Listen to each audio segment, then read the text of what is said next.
18 years have passed since my first experience with heartfulness.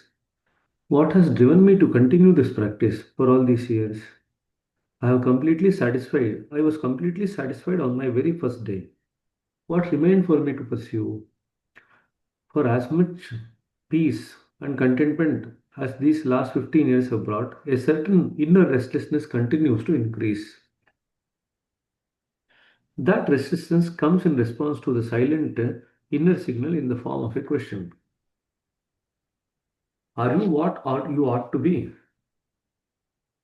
There is no external answer to this question. The answer is in the question itself. If I am what I have to be or what I ought to be, the question should not arise. This question is not an expression of despair or helplessness, rather, it is pregnant with possibility. Without such questions, there is no evolution. So, ಈ question ಕೇಳ್ಕೋಬೇಕಷ್ಟೇ. Are we what we are supposed to be? Transformation is in our hands. Underline ಮಾಡ್ಕೊಳ್ರಿ. Heartfulness practice provides us with the tools to transform ourselves, but we must choose to use them. To transform yourself is to create yourself anew, starting with the transformation of your inner being. To transform yourself is to create yourself anew, starting with the transformation of the inner being. So we move from the transformation of the inner being towards the change in the outer being. So there are two levels, the inner being and the outer being. If you want to kind of look at one being as having two components, the inner and the outer. If you change the inner, the outer changes. For example, if you what is the inner being? The causal body is the inner being. The subtle body and the gross body are the outer being. And the external behavior is a combination of these two beings. Likewise, if you look at the koshas, the causal body, the Anandamay kosha and the Vijnanamay kosha, they are your inner beings. The outer three, the Manomay kosha, the Pranamay kosha and the Annamay kosha, they are the outer being. So our behavior externally or interaction in this world or our life in this world is a combination of these two. What we do in heartfulness practices is change the inner being. When we say change the inner being, you can say talking about part of the subtle body and the causal body, the space between the causal body and the subtle body. That's the inner being. And then the other aspect of the subtle body and the gross body, they are the outer being. So it's far more easier to understand from the level of the koshas. So we change at the Anandamay kosha and the Vijnanamay kosha. They are the two fundamental places where we change. That in turn has an impact on the Manomay kosha, how we think, how we interact with others, all these things.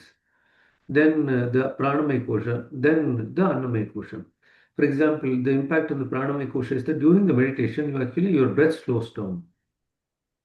As and when you start settling down within yourself, the inner being changes. The pattern of the breath also changes over a longer period of time. Since the pattern of breath changes, that in turn leads to longer life. So that is what happens. So lastly is your outer being. Now you can see the change in the outer being. Bharat is an example today. See what has happened to Bharat today. And even Gopal Krishna is also an example. So it will keep happening. So as your inner being changes, the outer being also changes. And what happens is with this being, when we interact with anybody or anything in this world, we actually utilize our entire being for that interaction. Although we seem to think, though I'm interacting at my mind, I'm interacting at my heart, I'm interacting at my body. No, generally, the interaction is one amalgamation of all the three. It's a one comprehensive interaction. So nobody interacts at one level and then leaves the other two level aside. No, it's one comprehensive unit interacting with other comprehensive unit. However, to interact, you might use one aspect of your unit, but the interaction is always comprehensive. So it's one comprehensive being interacting with another comprehensive being. Okay, so that is what he is talking about. To transform yourself is to create yourself anew. But where does that new creation occur? It is in the inner being. Inner transformation comes automatically as a result of the meditative practice. Without inner transformation, the transformation of our lifestyle and character is a dream. So, lifestyle and character is a reflection of the state of the inner being. However, such other outer transformation is not automatic. It requires willingness on our part. Please underline that. So, master creates the condition by changing the inner environment or inner being. But for that to manifest outside, we need to have willingness on our part.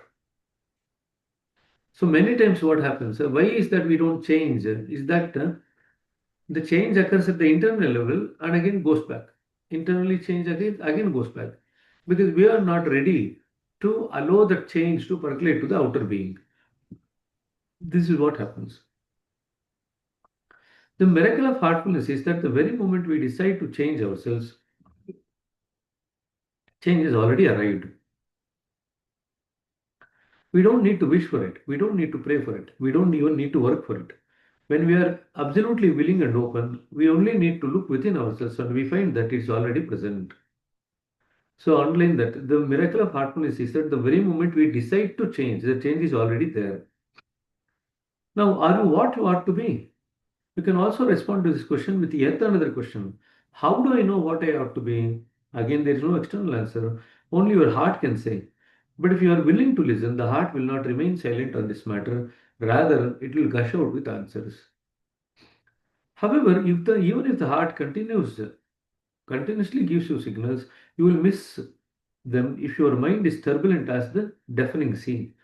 The heart is able to guide us whenever we are in need, but its signals emerge against the background, amidst the background noise of our thoughts, emotions, sensations, and other stimuli. When our inner environment is so noisy, how can we perceive the heart's subtle directions? So, until the mind is quiet, you will not be able to perceive the heart's directions or signals.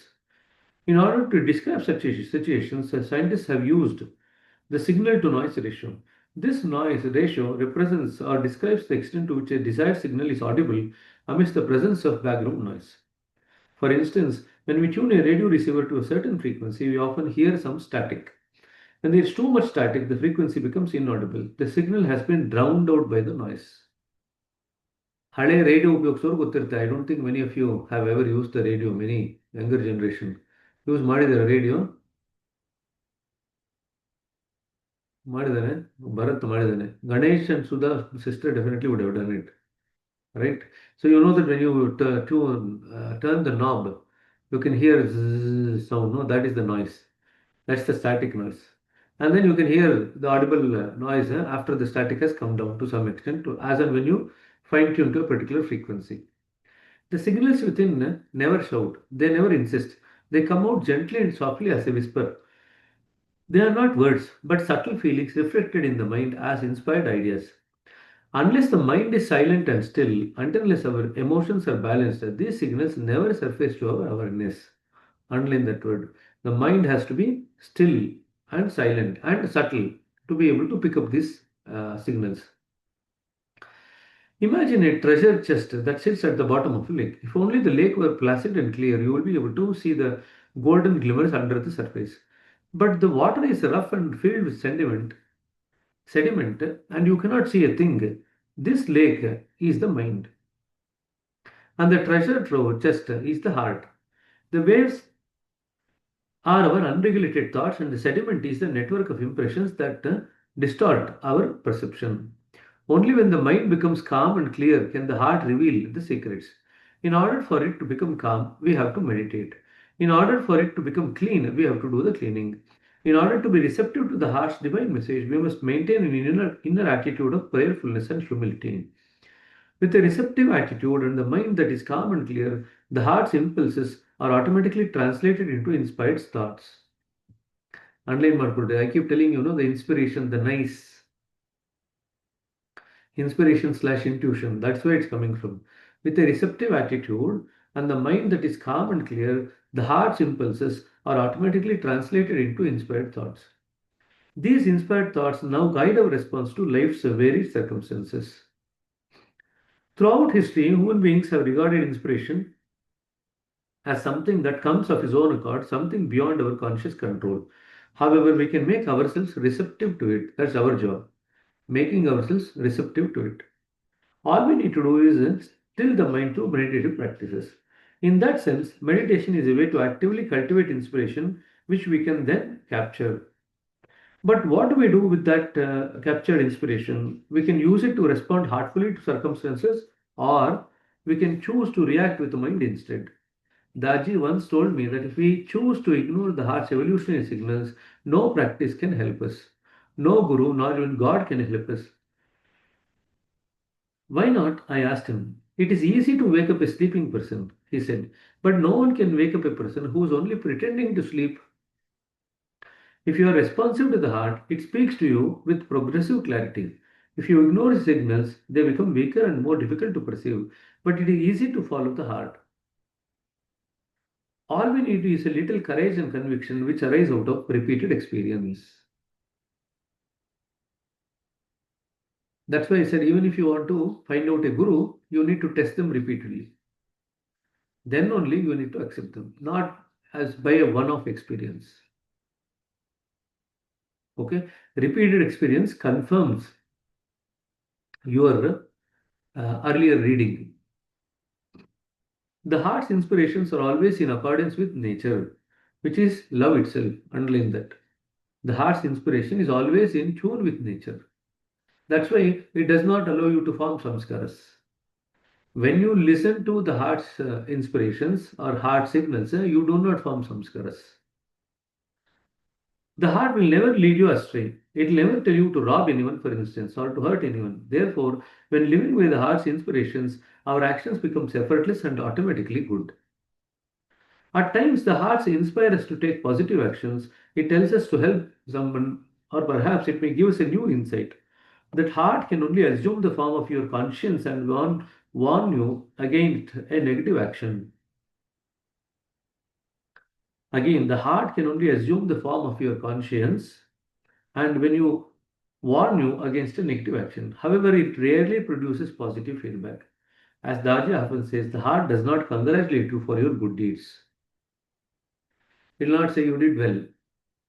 That's the reaction of the mind. The heart keeps quiet. It's satisfied. Right? It's content. It's settling. That's the feeling that you get in the heart.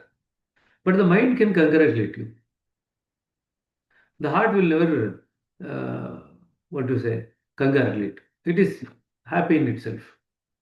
So when a job is well done, it is happy, it is content, and it is settled. That's all it occurs. Many times when we expect for appreciation from others, where is it coming from?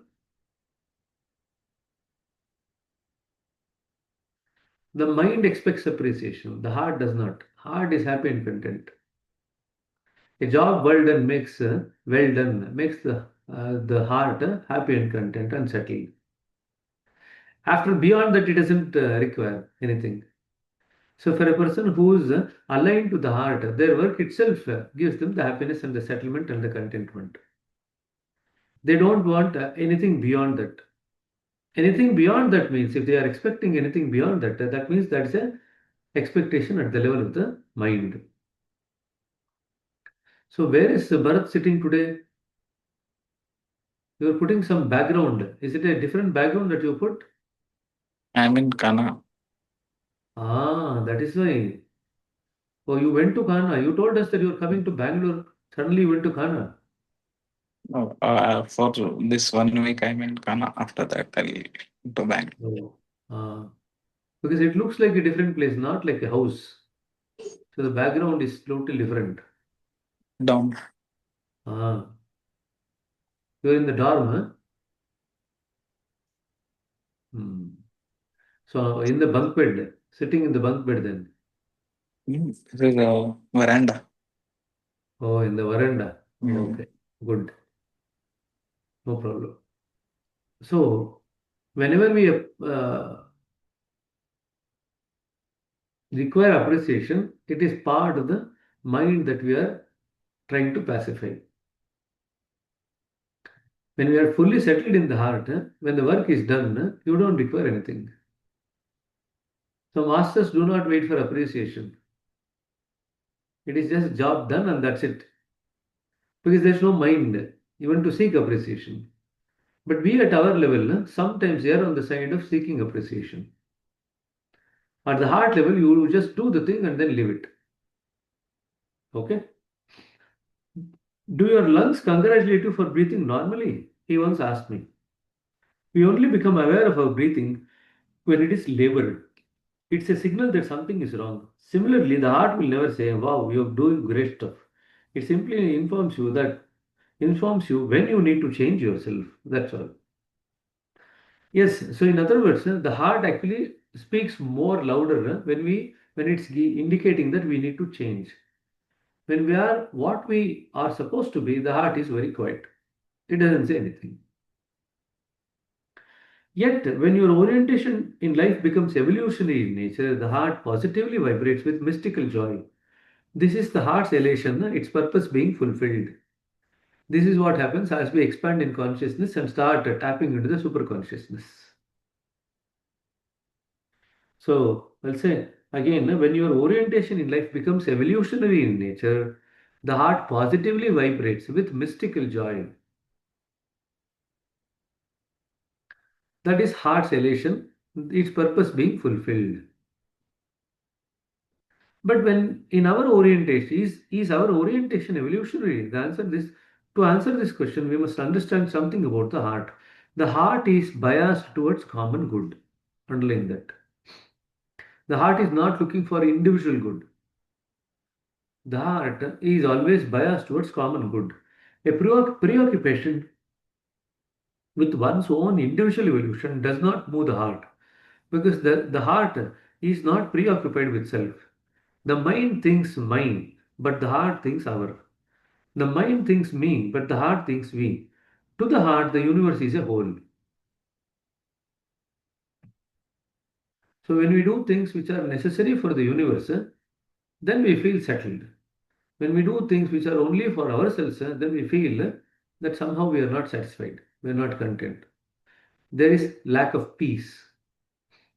A spiritual life is one that has come to contact in that has come into contact with this universal. In that case, it is not just me. The stream that has become separate from the river rarely makes it to the ocean. Rather, it stagnates in one place and starts to stink. If we want purpose in our lives, if we want to make it to the shores of the infinite ocean, then we must forget about individual purpose. When I'm only concerned for myself, my heart does not cooperate in anything that I do. I have realized this practically in my own life. Purpose is never individual, underline that. It is always collective. When we are deeply altruistic in words, deeds, and most importantly, intention, our life assumes a different order. We become ennobled. Then our hearts roar into action. To listen to the heart carefully and follow it faithfully, let it be your inner guru. It will guide you at every step of the way and in every last detail of your life. This is heartfulness. Serena, at last we finished on time today, before 7 o'clock. That itself is a big achievement. But there are quite a few examples that he's given. One about the stream which has lost its way, it will stagnate and then it will start stinking. Other one is the treasure which is there in the pond. Remember that? So the first other example, in the second page, what is the other example? Three examples is given. The radio frequency. So anyway, good that we have now at least finished one book. So there are two other books, the simple heartfulness practices and the complete works. Okay. We will start the complete works from tomorrow. Okay. Anyway, the reality at dawn is going on. So we can start through reality at dawn only. Or if you want, we can actually start some other book. I'm also okay with that. We can start with 10 maxims. Anyway, we have just completed the 10 maxims in the session last 3 days for Kannada candidates. We're having it in English in August. So 10 maxims we can complete. And then so you'll be ready for the, but August is next month only, no? So you'll be ready for the August thing. Then we can take up the other things. Okay. So any questions? Today's conclusion. We're concluding with Joshua Palak.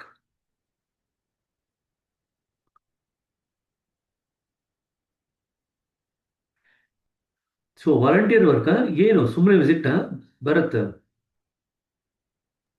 The programming language, ಏನ್ program ಇದೆ the Voto one theory program. Wardrobe Voto wow. Wow to wow ಓ ಸರಿ ಸರಿ ಹ್ಮ್ ಅದಕ್ಕೆ ಹೋಗಿದ್ಯಾ ಓ anyway ಇವಾಗ ವಾವ್ ಟು ವಾವ್ ಮಾರ್ಕೋ ಮದುವೆ ಆದ್ಮೇಲೆ ದಿವ್ಯ ಜನನಿ ಮಾಡ್ಕೊಡುವಂತೆ ಆಯ್ತು ಅವಾಗ್ಲೂ ಒಂದ್ ವಾರ ಅವಾಗ ನೀನ್ ಹೆಂಡ್ತಿನ ಕರ್ಕೊಂಡು ಹೋಗುವಂತೆ ಗೋಪಾಲ್ ಕೃಷ್ಣ ನಿನಗೂ ಹೇಳ್ತಾ ಇದ್ದೀನಿ